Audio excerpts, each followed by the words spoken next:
Selamat malam para pemirsa, ketemu lagi di Hot Room dengan saya Hotman Paris. Perasaan keadilan masyarakat semakin hari semakin dirobek-robek.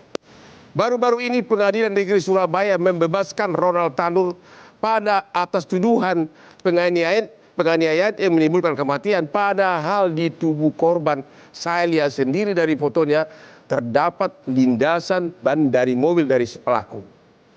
Kedua, sekarang lagi heboh di Bali, seorang pemuda yang memelihara landak didakwa 5 tahun. Padahal di Jakarta ini banyak orang kaya memposting binatang yang tidak boleh dipelihara tapi tidak ada sanksi. Dan yang membuat hati semakin menangis adalah baru-baru ini seorang gadis muda umur 13 tahun diperkosa oleh 4 orang anak di bawah umur, yaitu umur 16, 12, 12, dan 13. Hanya saja keluarga sedih, terbentur dengan undang-undang yang mengatakan anak umur 14 tahun ke bawah tidak boleh ditahan. Pertanyaannya, di mana keadilan? Kenapa untuk kepentingan politik undang-undang bisa dirubah dalam hitungan malam? Inilah Hot Room, kejahatan anak di luar nalar. Namun apapun yang terjadi, kebugaran kesehatan kita harus tetap dipertahankan. Dan salah satu saya contoh dari berbanyak orang adalah untuk mencegah hilang ingatan atau amnesia. Saya sudah banyak mendengar keluhan dari keluarga-keluarga yang amnesia. Salah satu yang terbaik adalah sering minum kopi. Dan kopi kesayangan Hotman Paris adalah kopi luwak hitam premium. Ya, makanya daya ingat saya benar-benar maco. Kalah Pak Susno Duaji, walaupun dia jenderal. Kopi luwak hitam premium the best. Duh, benar-benar. Oke, sudah hadir di hadapan kita bapak kandung dari si korban di Palembang yang diperkosa putrinya umur 13 tahun. Bisa ceritakan Pak kejadiannya bagaimana? Saat itu saya nyari bola di lapangan golf. Kerja serabutan di lapangan golf? Iya. Ya. Ada teman saya bilang, "Din, pulang dulu kau, lihat dulu anak kau." Saya bilang, "Ngapa?" "Anak kau kena tumbuh mobil, serempet mobil di rumah sakit." Pas saya pulang lagi, kok rame benar rumah ini, ada apa sebenarnya? Istri saya bilang, "Ya, anak kita ya, siapa? Apa Baim? Apa Opi?" "Enggak ya, itu Ayu, Pak."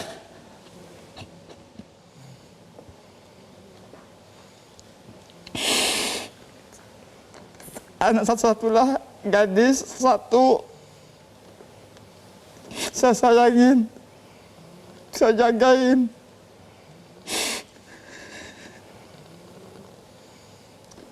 Saya minta tolong semua,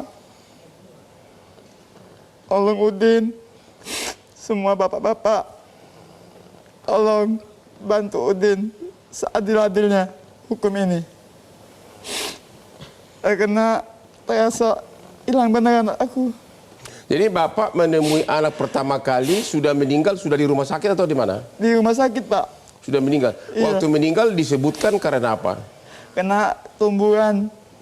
Karena? Kecelakaan. Dibilang kecelakaan. Iya. Terus bapak tahu kemudian bahwa ternyata korban pemerkosaan kapan? Saya di rumah sakit, saya lihat anak saya, ada dokter bilang kena bunuh dan kena perkosa.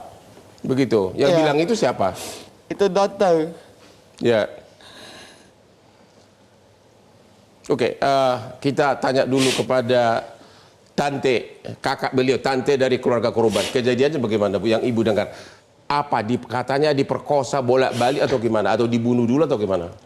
Menurut kemarin waktu jumpa pers di Kapoltabes, Bapak Kapoltabes bilang dibunuh dulu baru diperkosa. Dibunuh dulu baru diperkosa umur 16 tahun, terus bro? 13 tahun. 13 tahun? 12 tahun. Dua orang 12 tahun. Ya. Sedangkan ponakan ibu umur 13 tahun. Ya. Kayak gimana kejadiannya sampai mereka bisa sampai ketemu? Waktu itu yang mendengar pertama kali keponakan saya, sepupu dari almarhum. Ya. Waktu itu sekitar pukul 12, almarhum keluar dari rumah tanpa memberitahu, tanpa ada izin. Ya. Nah, ketika itu almarhum ini tinggal bersama tantenya, Oke. tante dari kakak saya. Ya. Nah, sepupu anak dan tante itu disuruh oleh kakak saya beli obat. Beli obat. Ketika di luar ada teman memanggil nama keponakan saya itu Patrick, memanggil, Trik, itu ada pembunuhan di kuburan Cina. Ya.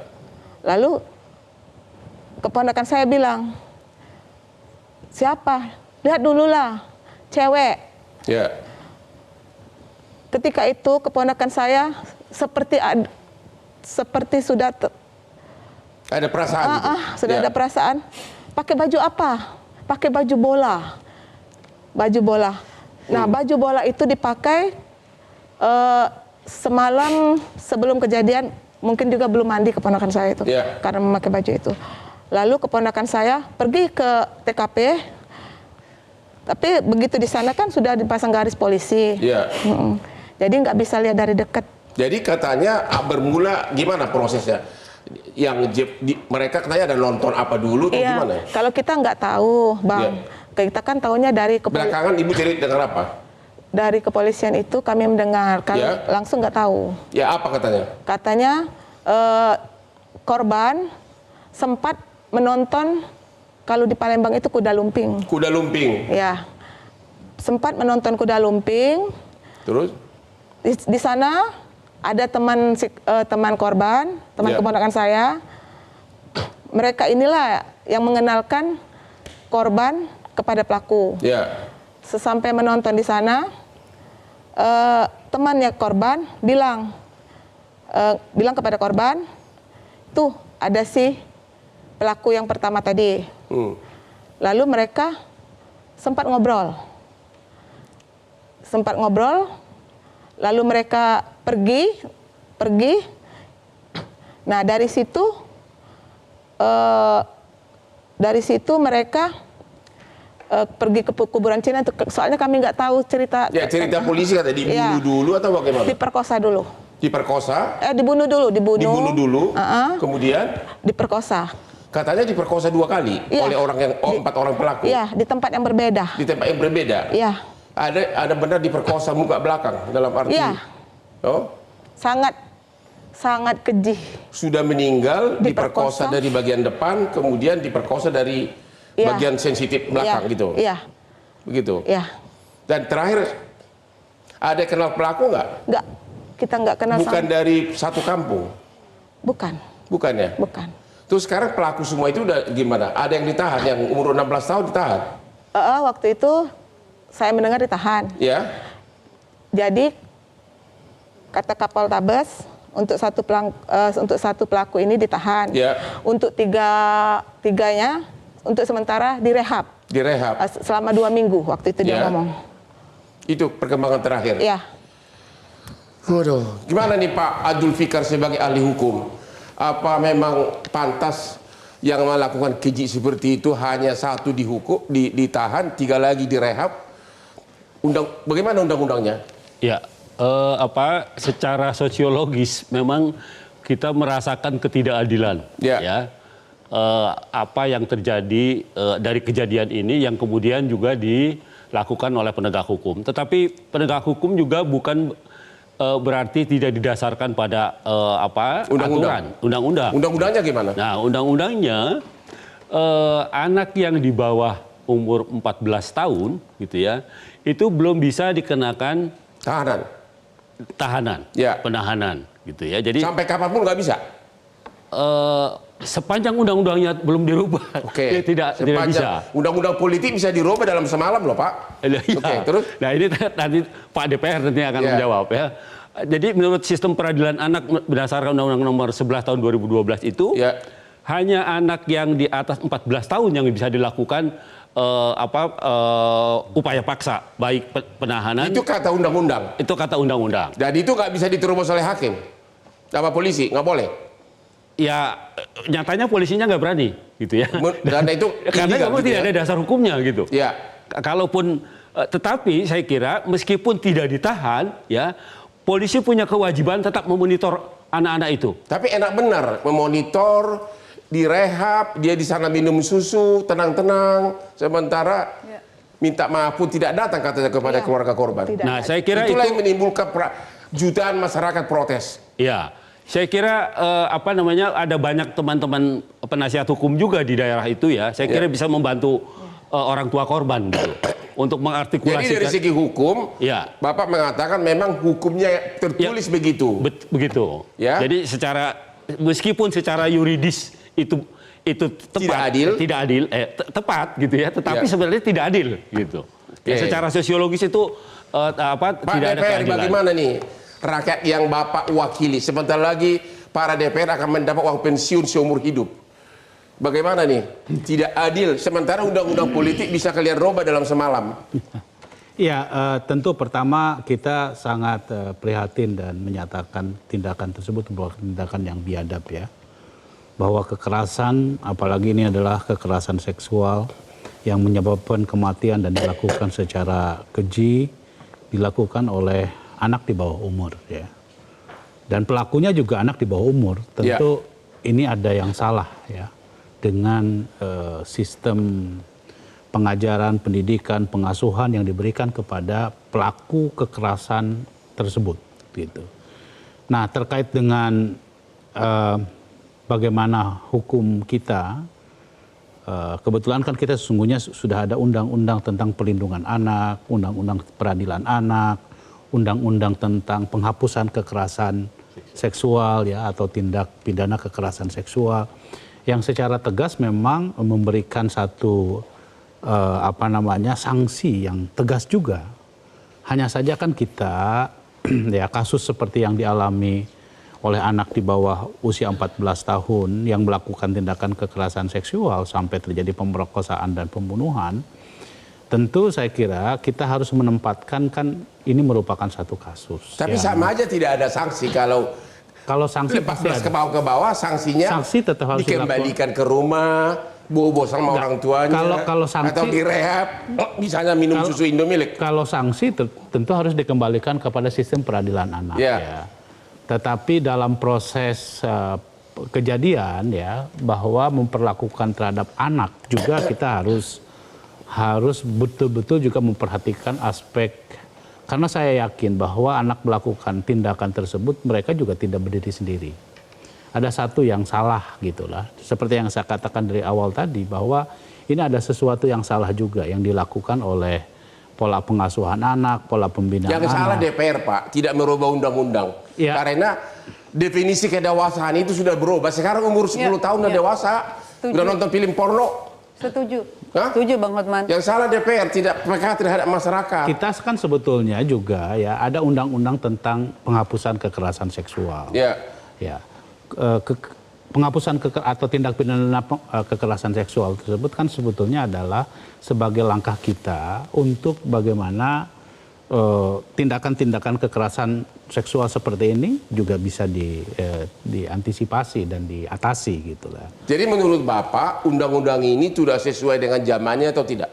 Sudah harus dirubah atau tidak sebagai wakil rakyat? Ya begini Pak, kita juga harus melihat kasus ya. Ya kasusnya ini udah jelas anak di bawah umur memerkosa dari bagian depan, memerkosa dari bagian belakang, habis sesudah dibunuh dulu. Itu sudah super keji. Iya, tentu dia harus diberikan hukuman yang setimpal atas kelakuan yang dilakukan oleh si anak tersebut. Tapi undang-undang tidak ada hukuman, praktis tidak ada hukuman. Kekerasan terhadap anak dilakukan oleh siapapun itu harus dihukum, Pak. Sesuai dengan peraturan yang berlaku. Ya, peraturan mengatakan 12 tahun ke bawah dikembalikan ke orang tuanya atau direhab. Nah, oleh karena itu sistem peradilan anak memberikan hak kepada hakim nanti untuk memberikan hukuman terhadap anak tersebut, Pak. Kan undang-undang nggak bisa dirubah. Kalau gitu, masih ada waktu nggak sih? Oke. Jadi kita break dulu deh. Ini bakal seru nih. Apakah hakim ada pasal 1 KUH pidana mengatakan ayat 1 Tidak ada penghukuman kalau tidak ada undang-undang. Pasal 1 ayat 1 KUH pidana. Dengan ketidakadilan ini, hakim berwenang nggak menghukum anak di bawah umur 14, menghukum artinya masuk penjara, walaupun undang-undangnya belum dirubah. Temu lagi di Hot Room.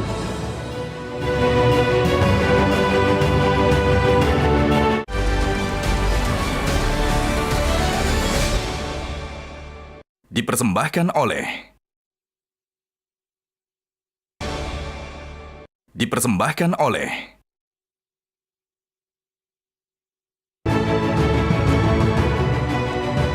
Temu lagi di Hot Room. Kita tuntaskan dulu masalah hukum. Pak Abdul Fikar, ahli hukum. Tadi ada pertanyaan, ada jawaban hakim akan menghukum. Ya. Tapi kan undang-undang mengatakan anak 14 tahun ke bawah tidak boleh dihukum, dalam arti tidak boleh masuk penjara. Hanya boleh dikembalikan ke orang tuanya atau direhab. Ya. Pertanyaannya, apakah undang-undang itu bisa diterobos oleh hakim walaupun dia kesadaran hukumnya sangat tinggi dengan mengatakan ini anak masuk penjara, masa merkosa dari belakang dari depan dan terus bunuh gitu? Ya, oke. Nomor satu ya atau pertama yang harus mengerti adalah semua orang yang melakukan tindak pidana itu harus mempertanggungjawabkan kesalahannya. Itu satu. Ya. Yang kedua, bahwa ada perlakuan khusus terhadap anak-anak atau orang yang belum dewasa, gitu ya. Itu ada pertimbangannya sendiri sehingga dia menjadi. Artinya hakim boleh nggak menerobos itu? Nah, persoalannya adalah ketika hakim mengadili itu, toh juga mereka walaupun di bawah 14 juga kan tidak bebas dari proses sebenarnya, tetap akan masuk ke pengadilan juga. Boleh nggak diterobos itu dengan mengirim anak ini ke penjara? Saya vonis kau 10 tahun penjara. Nah, boleh atau tidak? Persoalannya adalah di dalam undang-undang hanya boleh dilakukan tindakan. Jadi tidak boleh. Kalau ditafsirkan begitu, tidak dipidana tapi dilakukan tindakan. Berarti jawaban Bapak, hakim tidak boleh menerobos itu. Tapi ada celah gini, yang dimaksud tindakan itu bisa dilakukan di luar LP maupun di dalam LP. Jadi bisa sebenarnya hakim menjatuhkan putusan, dilakukan pembinaan di dalam LP. Menurut saya begitu tafsirnya. Tidak ada kata-kata pembinaan dalam LP di situ. Dimasukkan di rehab, kata di rehab tidak pernah di penjara. Ada. Tindakan itu macamnya itu tadi, ya. Apa namanya? Coba deh dibuka, ya. Tindakan ada itu 3 yang biar masyarakat tahu. 1, menyerahkannya kembali kepada orang tua. Itu ya pasal 21 ya. Kembali ke orang tua. Yang kedua, mengikutsertakan dalam program pendidikan, pembinaan, bimbingan di instansi pemerintah atau LPKS di instansi yang menangani bidang kesejahteraan sosial baik di tingkat pusat maupun daerah. Hanya instansi yang menangani bidang kesejahteraan sosial, berarti bukan penjara. Ya, nggak boleh di sini. Iya, maksud saya begini, bisa saja putusannya seperti itu, tetapi menurut saya hakim itu bisa menetapkan seperti itu. Artinya, oke, terima kasih. Artinya melakukan pembinaan tetapi di dalam penjara. Undang-undangnya mengatakan hanya di lembaga kesejahteraan sosial. Penjara bukan kesejahteraan sosial, Pak Susto gimana? Kalau ini mantan yang suka menjarahin orang dulu. Pertama, ikut prihatin, ikut duka cita atas peristiwa ini. Semoga tidak menjalar pada yang lain. Ya. Nah, terkait dengan yang umur 16, saya hormat pada polisi Tabes Palembang. Harus ditahan. Ya. Harus ditahan, diproses, dan hukumannya pun harus seberat mungkin. Ya. Nah, yang jadi persoalan ada satu umur 13 tahun. Dan 12 tahun. 13 atau 12 ya? Iya, 13, 12 tahun. Yang 13 kita belum tahu tanggal lahirnya berapa. Siapa tahu minggu depan dia udah 14. Nah, kalau dia udah 14 ya harus dia masuk. Nah, ditahan gitu, ditahan dan dijatuhi hukuman. Yang dua, karena undang-undang sudah mengatakan demikian, ya kita harus patuh pada undang-undang. Jadi menurut Bapak itu tidak mungkin diterobos oleh hakim sesuai dengan rasa keadilan masyarakat. Kalau hakim bisa saja. Hakim, yang namanya hakim kadang-kadang. Tapi pasal 1 ayat 1 KUH pidana tidak boleh menghukum kecuali sudah ada undang-undang yang mengatur hukumannya. Iya, tapi hukum yang tertinggi kan keadilan kan. Pengacara selalu bilang begitu, keadilan adalah hukum yang tertinggi. Nah, kalau keadilan hukum yang tertinggi, hakim yang jatuhkan. Jadi Anda mengharapkan hakim berani bikin terobosan ya? Harus. Oke, sekarang kita tanya dulu Ibu Novita, psikolog. Siap. Emang menurut ibu masih tepat nggak disebutkan umur 16, 15, 14 itu belum dewasa sekarang ini, padahal di handphone mereka penuh dengan video porno. Enggak, sudah tidak relevan sih dengan dunianya. Karena kalau di dalam ruang konseling saya nomor 1 itu pornografi. Ya. Paling tinggi anak-anak terpapar pornografi dari usia kelas 1 SD, Bang Hotman. Oh ya? Kelas 1 SD, 6-7 tahun itu sudah terpapar pornografi. Ya. Zaman dulu kita SMP, SMA, itu pun juga sulit sekali untuk dibawa dari luar negeri. Ya. Lalu yang kedua, kita bicara bagaimana otak mereka bekerja pun sudah berubah. Ya. Neuroscience katakan otak anak zaman sekarang dengan otak kita dulu yang belum terpapar pornografi berbeda. Belum kita bicara sekarang dengan terpaparnya kekerasan. Ya. Kekerasan di dalam rumah mereka dan pola asuh, parenting yang tidak tepat yang melakukan kekerasan. Ya. Anak jadi meniru, jadi ada pola peniruan di sana. Ya. Lalu yang lain ada peer pressure, Bang. Kita bicara tekanan dari pertemanan. Anak-anak di usia ini, orang tua tidak menjadi fokus mereka lagi. Yang didengar adalah teman-temannya. Apa kata teman jauh lebih penting daripada apa Jadi kata orang menurut tua. psikolog, untuk pengertian yang tidak boleh ditahan itu, batas umurnya zaman modern ini berapa tahun? Sekarang ini kan 14. 12 tahun, Bang. 12 tahun. Begitu ya? 12 tahun. Tapi yang memperkosa umur 12. Perkosa 16 tahun. Atau mungkin 11 tahun. 16, 12 dan 13, ya. Ya. Jadi buat saya usia 12 tahun pun itu sudah harus diubah, harus ada revisi. Pak Aceh Hasan, itu harus ada revisi, harus ada ilmu-ilmu baru bicara tentang neuroscience dan perubahan dunia dengan digitalisasi ini itu mengubah cara berpikir anak. Coba dibayangkan, anak 12 dan 13 tahun bisa memperkosa setelah meninggal, dibawa lagi ke tempat lain, melanjutkan pemerkosaan 2 kali diperkosa. Dan ini di dalam tempat yang berbeda, yang tidak ada di dalam nalar manusia yang normal kalau kita bicara dulu. Jadi kalau buat saya perlu harus ada rancangan. Ini undang-undang tahun berapa ya? 2012 ya? 2012. Berarti sudah ketinggalan zaman ya. Betul. Baru-baru ini juga Hotman 911 juga menangani kasus di Jakarta Utara di Taman Kota.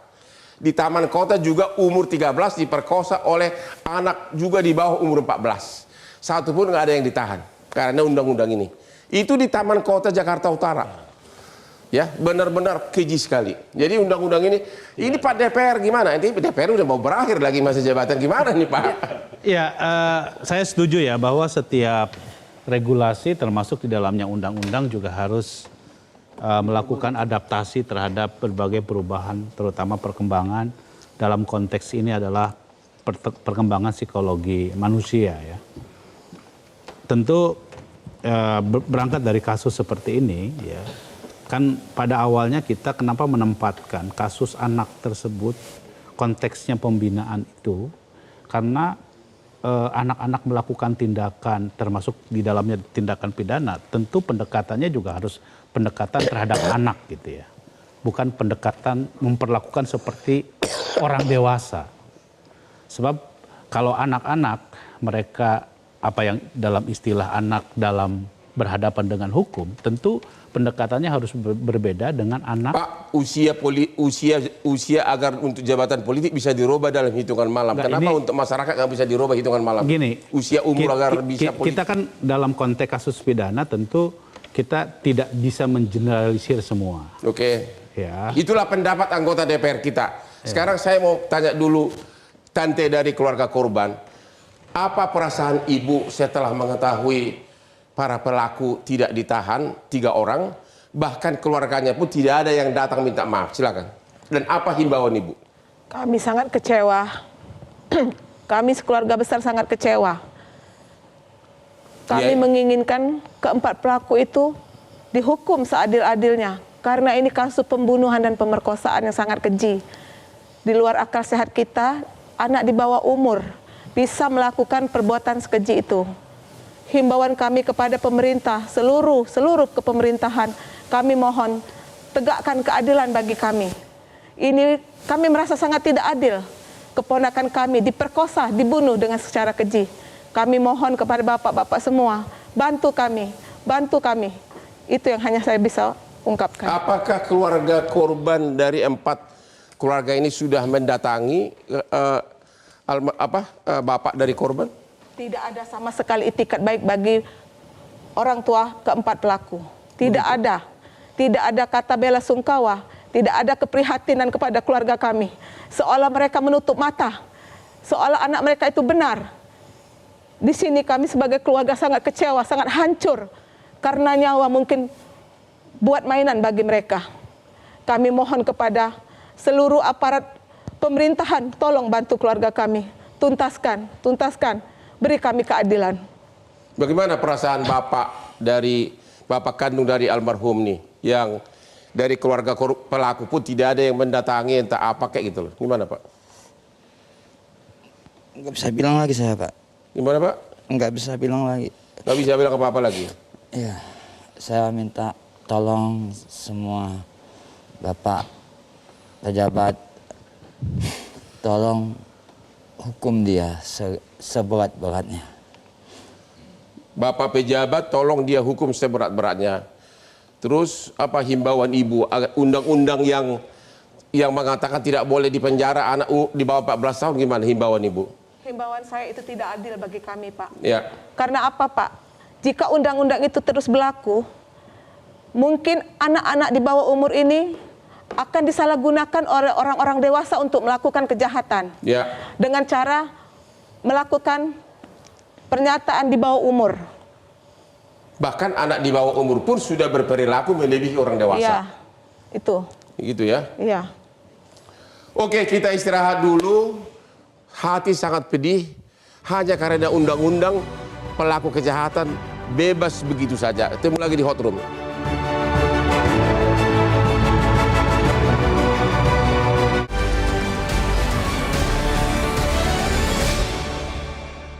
Dipersembahkan oleh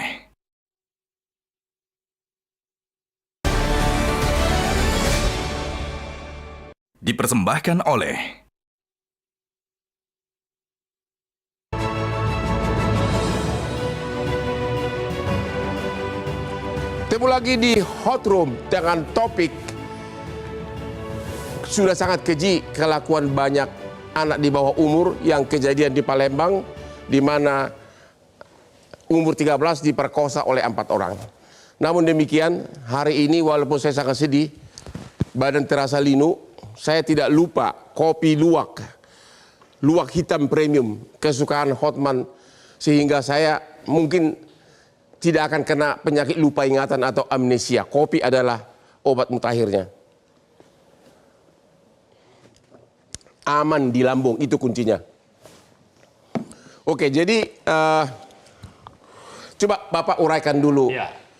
Kalau anak umur 14 sampai 18 tahun memerkosa, berapa tahun hukumannya? 14 sampai 18? 14-18 itu ancaman paling tingginya 15 tahun, gitu ya. Iya paling tinggi, tapi bukannya katanya setengah dari hukuman orang dewasa, begitu? Ya, memang ada 3 keistimewaan bagi anak-anak yang diberikan oleh peradilan. Yang pertama, sidangnya tertutup. Ya. Tapi tetap diadili kan? Diadili. Walaupun dia umur 12 tahun tetap diadili kan? Tetap diadili. Cuma tertutup dan tidak boleh hukumannya ditahan, itu masalahnya. Ya. Kalau dia umur 14 tahun ke bawah. Ya. Itulah kesalahan undang-undang kita, begitu kan? Kesalahan atau tidak itu, Pak? Dari sudut korban ya bisa disebut kesalahan. Dari sudut korban, memang korban sama Bapak perasaannya berbeda. Enggak, artinya maksudnya begini. Ini aturan existing kan yang sekarang diakui dan yang dibuat oleh DPR itu gitu. Ya, menurut Bapak itu peraturan sudah ketinggalan zaman karena dulu kan medsos tidak seperti sekarang ini. Itu kan peraturan di 12 tahun lalu. Ya. Mungkin anak-anak belum tahu, belum punya pegang handphone iPhone 15. Sekarang udah iPhone 16 malah. Ya. Sudah waktunya. Kenapa anggota DPR kita ini tutup telinga, tutup semuanya? Padahal pemerkosaan di mana-mana oleh anak di bawah umur. Sedangkan undang-undang politik mereka bisa robah dalam semalam. Gimana coba? Ya. Apa sebagai ahli hukum? Ya saya kira sudah ada fenomena yang menunjukkan bahwa tidak cocok lagi definisi kedewasaan itu. Ya, anak-anak yang berhadapan dengan hukum itu dibatasi sampai umur yang seperti sekarang ini. Pak Susno yang terkenal sangat kritik sesudah selesai menjabat di Bareskrim Mabes Polri. Kenapa undang-undang politik tentang umur bisa dirubah dalam hitungan malam, sementara tentang kerasa keadilan seperti ini, undang-undang yang mengatakan 14 tahun ke bawah tidak boleh dihukum, walaupun memerkosa dari belakang, memerkosa dari depan, dibunuh lagi. Gimana, Pak? Undang-undang itu harus dirubah ya. Jadi karena siapa sudah yang tanggung tidak jawab sesuai di negara lagi. ini? Kita tanggung jawab bersama, termasuk Hot Room sudah menyuarakan. Ya. Mudah-mudahan menjadi catatan beliau yang DPR periode lalu mewariskan pada DPR periode sekarang, bahwa batasan yang tidak ditahan itu turunkan menjadi 12. Lebih dari 12 perlakuannya adalah dikurangi setengah. Apakah ada cara lain? Ada keluarga korban mengajukan gugatan ke MK? Kan bisa kan? Oh bisa. Gugat Itu MK. jalan Pak pintas, Fikar ya. kapan mengajukan atas nama klien ini? Ajukan ke PK, Ya, kita ke punya- MK, ya. Bapak jadi pahlawan. Ya. Tahu, nunggu DPR kelamaan, apalagi mereka udah mau habis masa jabatan, udah nggak ingat itu. Ya bisa. MK bisa Pak. Saya sependapat. Coba Bapak kapan? Ajukan penasihat hukumnya ada kemarin. Ada. Nah, sekarang satu belum ada. ini Pak ladang Susno. pengabdian untuk penasihat hukum. Seperti Paradi pengabdiannya, seperti Bang Hotman pengabdiannya kasus Cirebon. Nah sekarang organisasi penasihat hukum yang mana yang akan menyelamatkan Bapak udah anak-anak? melebihi pengacara gue lihat. Bapak aja maju deh duluan deh. Bu- Susno Duaji, apa Komjen? Masuk asosiasi mana? Kasih izin dulu. Kasih izin advokat dulu. Nah, Iya. artinya ini silakan para praktisi-praktis hukum, para advokat, para lawyer majukan ke MK gugatan tentang undang-undang peradilan anak Ya. agar mereka dijatuhi hukuman. Nah, kalau mau mengklasifikasi, diklasifikasikan sesuai dengan jenis tindak pidana yang dilakukan. Nah, Kalau anak itu ada salah satu pelaku ini katanya gangguan mental ya. Ya. Gimana Kemarin, itu? Ketika kita lihat di media-media, Pak, di situ dibilang untuk sementara pelaku Yang 16 tahun. Iya, yang 16 tahun itu untuk sementara masih ini bukan tidak ditahan, apa itu namanya? Karena nggak ada gangguan jiwa. Oh. Terus ya justru yang dewasa itu Iya. Yang 16 ada tahun. gangguan Iya. jiwa. Terus apa? Dibawa ke pengobatan atau apa? Entah itu dari media sosial kayak gitu bilang. gangguan jiwa itu dari mana? Yang menyatakan gangguan jiwa tidak bisa polisi dong. Yang menyatakan gangguan jiwa harus Yang mengatakan ahlinya. itu gangguan jiwa polisi. Kita baca di media sosial katanya polisi. Ya harus ahli jiwa. Nah, saya polisi, 35 tahun jadi polisi. Saya tidak tahu orang ini gila, pura-pura gila, menggila-gila, atau gila-gilaan. Iya. Jadi anak itu sekarang pastiannya yang sudah bisa ditahan atau tidak oleh ini Polres mana sih? Kapol Tabes. Hah? Polres Tabes. Sumatera Selatan. Iya. Sumatera Selatan. Tabas. Ya. Polda Sulsel. Pol Tabes. Kapolres Tabes Palembang. Iya. Oke. Anak yang 16 tahun itu sekarang di mana? Kemarin kan sempat dihukum di kantor polisi. Sempat ditahan? Ya. Sekarang? Nah, beberapa hari ini sering kita melihat media, mereka bilang untuk sementara kasus pemeriksaan di stop dulu karena si pelaku ini lagi ada Gangguan kesehatan jiwa. Nggak, pemeriksaan apa yang di stop dulu, apa penahanan? Kan walaupun ada gangguan pemeriksaan jiwa kan tetap bisa ditahan kan? Ditahan. Kan ada tempat tidur di sana. Iya. Jadi ibu tidak tahu apakah yang umur 16 tahun ini ditahan atau tidak? Kalau kemarin ya karena Kapol Tabes kan pernah jumpa pers saya di Waktu situ. itu ditahan, tapi sesudah ada pengumuman ada gangguan jiwa, ibu nggak tahu apakah. Nggak tahu. Ditahan Masih atau tetap tidak? ditahan. Mudah-mudahan Bapak Kapolres Tabes Palembang mendengar diskusi ini. Menurut Bapak, kalau tiba-tiba ditahan, tiba-tiba disebut gangguan jiwa, kalau benar tidak ditahan, kalau ya, gimana? Sebagai komjen. Harus dikenai sanksi, apa dasarnya? Jadi polisi tidak berwenang menentukan dia gila, gangguan jiwa, atau apa. Harus dari yang berwenang. Ya. Dan itu pun ditahan ini kan untuk menyelamatkan dia. Ya. Yang berikut untuk memberikan efek jerah kepada yang lain supaya tidak melakukan yang serupa. Ya. Untuk orang tua mengendalikan anak tidak melakukan yang serupa. Dan juga harus diingat, perbuatan ini kalau dilakukan orang dewasa ancaman hukumannya mati. Benar. Ya, karena pembunuhan berencana dan Ini perkosaan. sepertinya menurut Ibu direncanakan nggak nih? Iya, kata Kapoltabesnya direncanakan. Direncanakan. Iya. Dari mana Ibu tahu bahwa ponakan Ibu ini direncanakan? Dari Kapoltabes waktu Ada konferensi iya. pers. Oh begitu. Iya. Caranya merencanakan berapa hari sebelumnya atau apa? Iya, berapa hari sebelumnya katanya pernah sudah direncanakan. Oh begitu. Iya. Mereka kenal lewat Facebook ya. Ini apa, di sekolah itu ada teman kan. Nah, melalui teman itu kayaknya. Dan Facebook juga, jadi kayak mutual friends gitu. Peran dari temannya apa? Kan ada yang Iya. tukang menggatukkan itu. Almarhum Apakah dia ini- terlibat dalam kejahatan ini? Iya. Almarhum ini kemarin almarhum ini sewaktu Kapoltabes bilang almarhum ini dikenalkan oleh teman sekelas. Nah, teman sekelasnya bisa kena. Ya. Dikenalkan. Ya, dikenakan kalau dia sudah ada rencana. Oke, Pak Abdul Fikar sebagai ahli hukum. Ya. Kalau ada gangguan jiwa, bukankah pengadilan yang memutuskan nanti? Polisi tidak berwenang menentukan gangguan jiwa sekarang ini. Ya. Setuju nggak bahwa nanti itu berkas dibawa, pemeriksaan ahli jiwa dibawa, itulah menjadi dasar bagi pengadilan?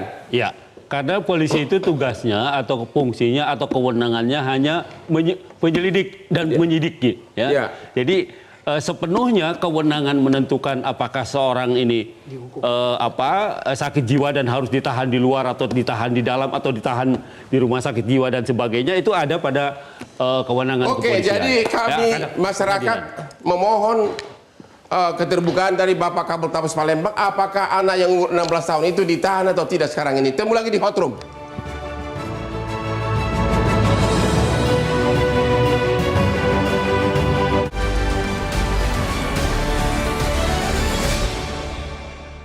Dipersembahkan oleh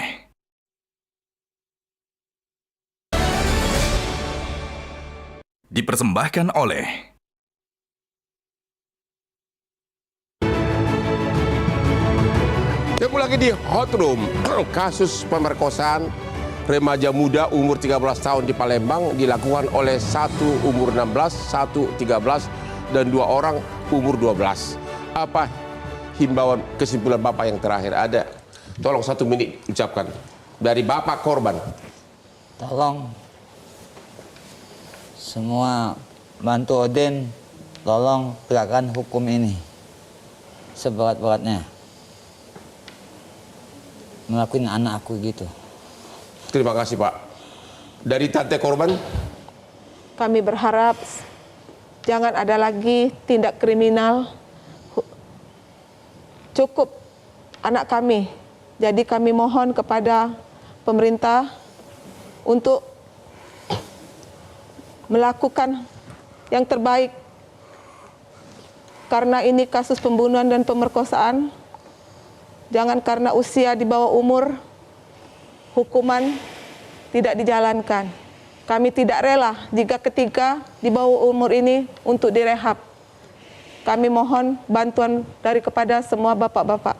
Terima kasih. Bapak Ibu juga memohon agar undang-undang dirubah sehingga Ya.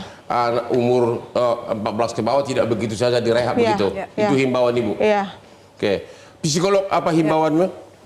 Ini menjadi peringatan keras sih buat kita semua sebagai orang tua, sebagai pendidik, sebagai guru, bahwa dunia sudah berubah. Pola asuh yang dipakai dulu itu sudah tidak bisa dipakai. Ya. Karena paparan pornografi ini sudah betul-betul menjadi satu momok buat anak-anak kita.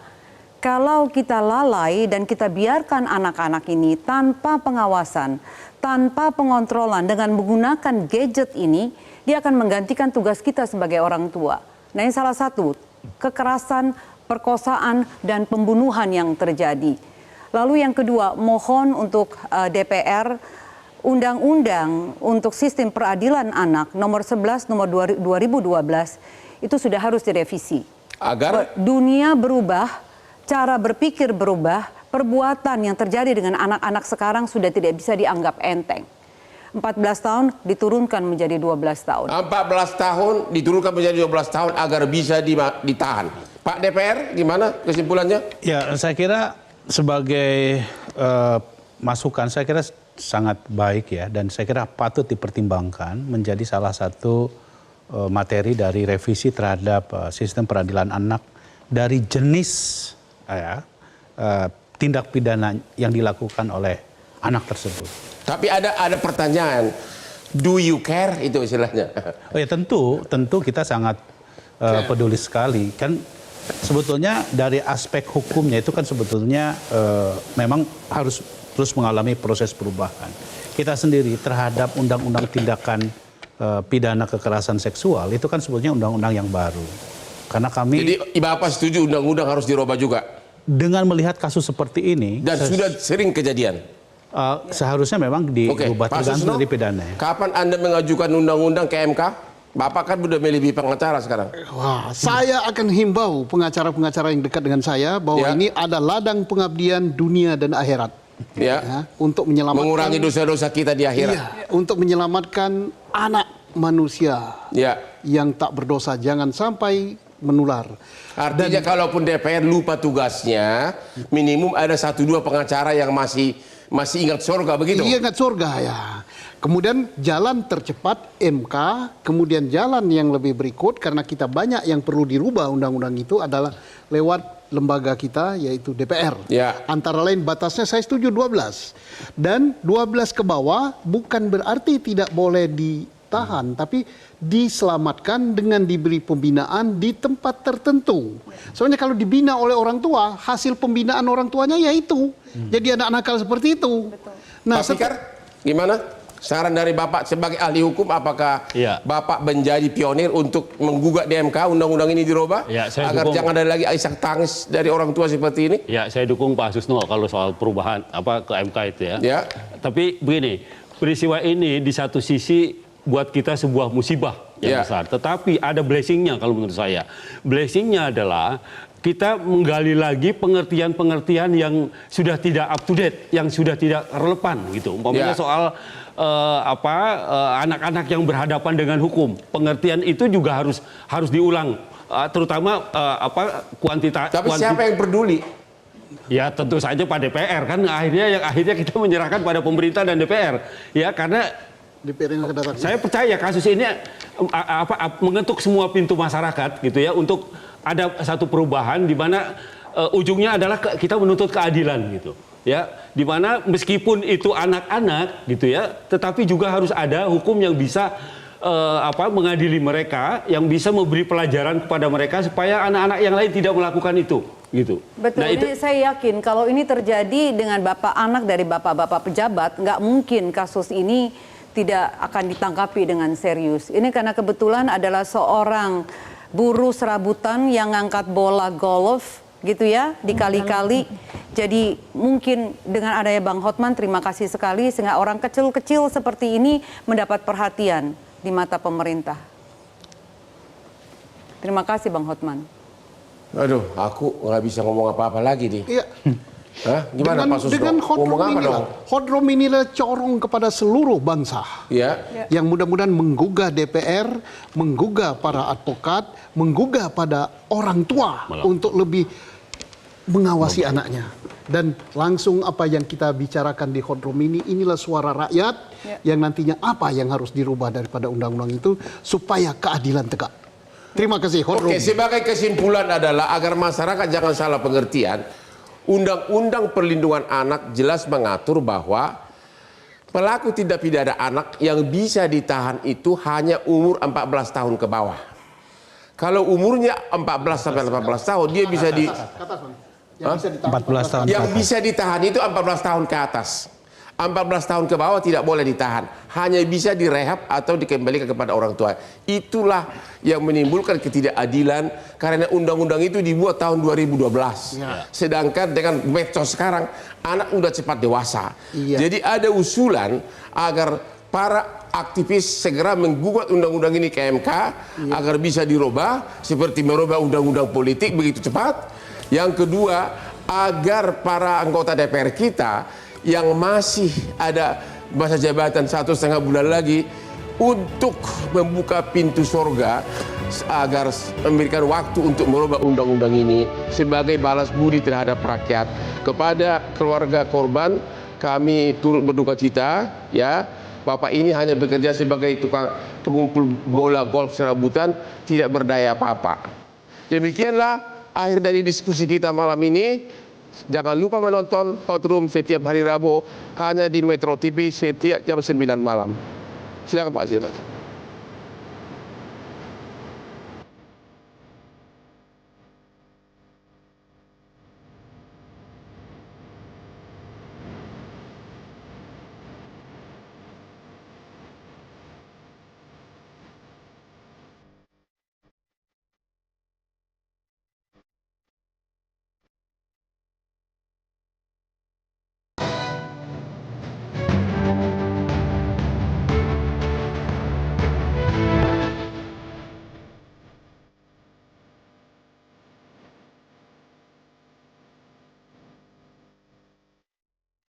Metro TV. Jelajahi cara baru mendapatkan informasi. Download Metro TV Extend sekarang.